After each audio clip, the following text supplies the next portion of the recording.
Police, দমকল কর্মী, স্বাস্থ্যকর্মী, পুরকর্মীদের ছুটি বেড়ে গেল। দুর্গাপুজো, কালীপুজো, ভাইফোঁটা উপলক্ষে সরকারি কর্মীরা ছুটি পেলেও উৎসবের এই দিনগুলিতে ছুটি পান না পুলিশ, দমকল কর্মী, স্বাস্থ্যকর্মী, পুরকর্মী সহ অন্যান্য জরুরি পরিষেবার সঙ্গে যুক্ত কর্মীরা। এবার এই সমস্ত জরুরি পরিষেবার সঙ্গে যুক্ত কর্মীদের ছুটি ঘোষণা নিয়ে বড় ঘোষণা করলেন রাজ্যের মুখ্যমন্ত্রী মমতা বন্দ্যোপাধ্যায়।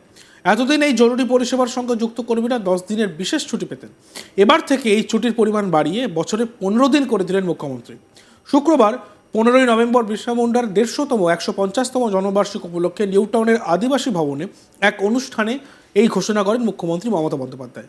এদিন মমতা বলেন, যারা মানুষের জন্য 24 ঘন্টা কাজ করেন তাদের যোগ্য সম্মান পাওয়া উচিত। প্রথমে এই ছুটি বাড়ানো নিয়ে পুলিশের কথা বললেও পরে অবশ্য জরুরি পরিষেবার সঙ্গে যুক্ত দমকল কর্মী, পুরকর্মী, স্বাস্থ্যকর্মীদেরও এই ছুটি বাড়ানোর তালিকায় অন্তর্ভুক্ত করা হয়। মুখ্যমন্ত্রীর এই ঘোষণায় স্বাভাবিকভাবেই খুশি জরুরি পরিষেবার সঙ্গে যুক্ত কর্মীরা। মমতা বন্দ্যোপাধ্যায় ঠিক কী বলেছিলেন আমরা শুনবো। আদিবাসীদের আর একটা স্কিম আছে, সেটা হচ্ছে তারা দেশে সবাইকে সসম্মান দিয়ে তবেই আমি করব। আমি অ্যাডমিনিস্ট্রেশনকে এবং বিশেষ করে police department, they work very hard under the leadership of Home Secretary Nandini, Rajiv Kumar, DG Police, Chief Secretary, and all the police commissionerate, including all the police commissionerate from Calcutta Corporation to everyone. Ami Mukeshu ekhane ache Bidhannagar Police Commissionerate, each and every police commissionerate, each and every home guard, each and every constable, each and every volunteers, each and every SP to DM to OC to IC to SGO to clerk, health worker, সবাইকে আমি অনেক অনেক ধন্যবাদ এবং অভিনন্দন জানাচ্ছি। প্রত্যেকটা উৎসব তারা এত শান্তিপূর্ণভাবে করে দিয়েছেন যে তারা তুলনাবিহীন কাজ করেছে।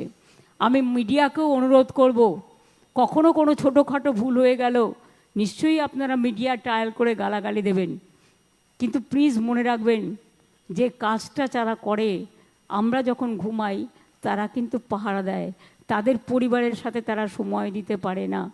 আমাদের ভাইফোঁটা থাকে, ওদের থাকে না। আমাদের কালী পুজো থাকে, ওদের থাকে না।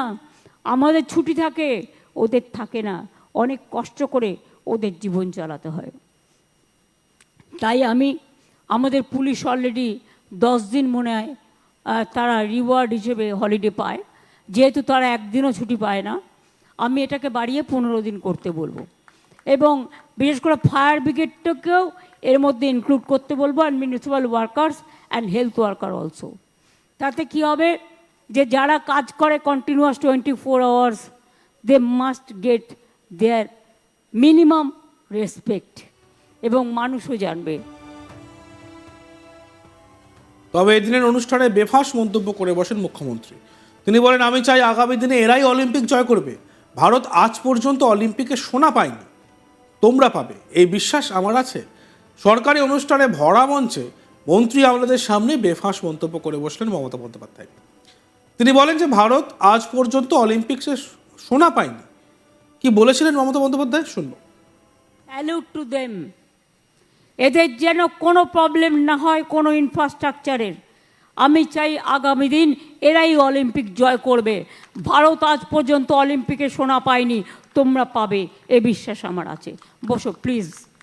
অনেক একাডেমি আমরা করেছি, এমনকি ছৌ একাডেমিও আমরা করেছি।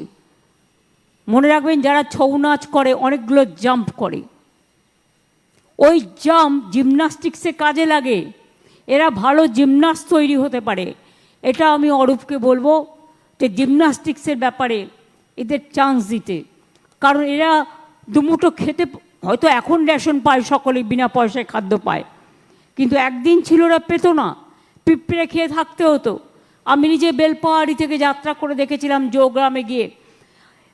জিমন্যাস্টিক্সটাকেও প্রায়োরিটি দিলে, এই ছেলে মেয়েদের প্রায়োরিটি দিলে, এরা কিন্তু ছৌ নাচ বিদেশে গিয়ে করে এসছে, ফার্স্ট প্রাইজ জিতে এসছে।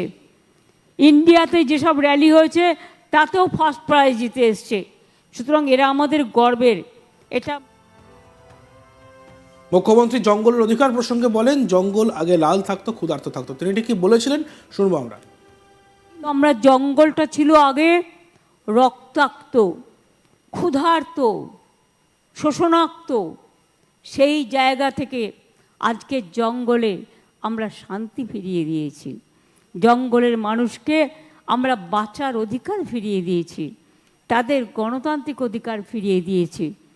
এই যে একজন আর্চারি মহিলা পুরস্কার নিয়ে গেলেন, আমি গর্বিত। আমার আর্চারি একাডেমির বোনেরা উঠে দাঁড়ান তো ভাই বোনেরা। এই দেখুন ঝাড়গ্রামে সাঁওতালি একাডেমি, আমরা আর্চারি একাডেমি করেছি। আমি একদিন বলতে পারি গর্ব করে, দেশের যে কোনো ন্যাশনাল টুর্নামেন্টে এদেরই কিন্তু ডাক পড়ে। আগামী দিনে এরা অলিম্পিক জয় করবে, এটা মাথায় রাখবেন। আগে কোনো একাডেমিতে এইভাবে ট্রেন্ড করা হয়নি। Now they are very very trained. Even football একাডেমিও আছে, ফুটবল একাডেমিও করা হয়েছে। সমস্ত একাডেমিগুলো করছে। আমি ইউথ স্পোর্টস মিনিস্টার অরূপ আছে, তাকে থ্যাঙ্কস জানাবো। আমি ট্রাইবেল ডেভেলপমেন্ট ডিপার্টমেন্টকে থ্যাঙ্কস জানাবো। বিডিওদের দায়িত্ব দেওয়া হয়েছে, তারা সেগুলো করছেন কাজগুলো।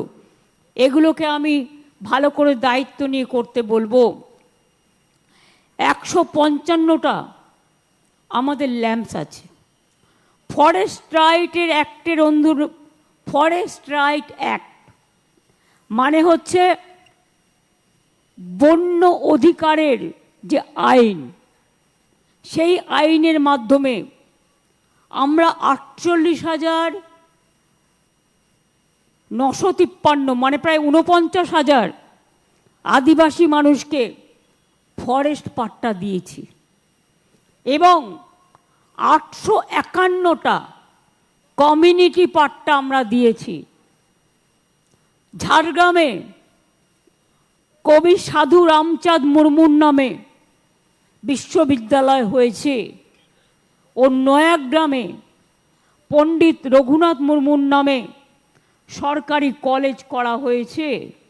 অনেক কাজ করা হয়েছে, আমি সব বিস্তারিত বলছি না। 8টি একলব্য মডেল রেসিডেন্সিয়াল স্কুল চলছে, পুরুলিয়াতেও একটি করা হচ্ছে।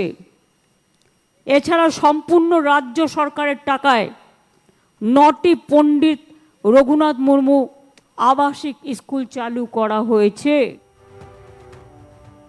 অনুষ্ঠানে উপস্থিত মাননীয় মন্ত্রী অরূপ বিশ্বাস এই বিষয়ে কি বলেন শুনবো। স্বপ্নের একাডেমি মাননীয় মুখ্যমন্ত্রী তৈরি করেছেন, তাতে আমাদের একজন কৃতি ছাত্র, তার নাম জুয়েল সরকার, এই মুহূর্তে ইন্ডিয়া টিমে আছেন এবং ট্রায়ালে তিনি ফার্স্ট হয়েছেন, জুয়েল সরকার। আর এবার যে স্কুল গেমস হয়েছে, দেখতে থাকুন আজ তাক বাংলা, সাবস্ক্রাইব করতে ভুলবেন না।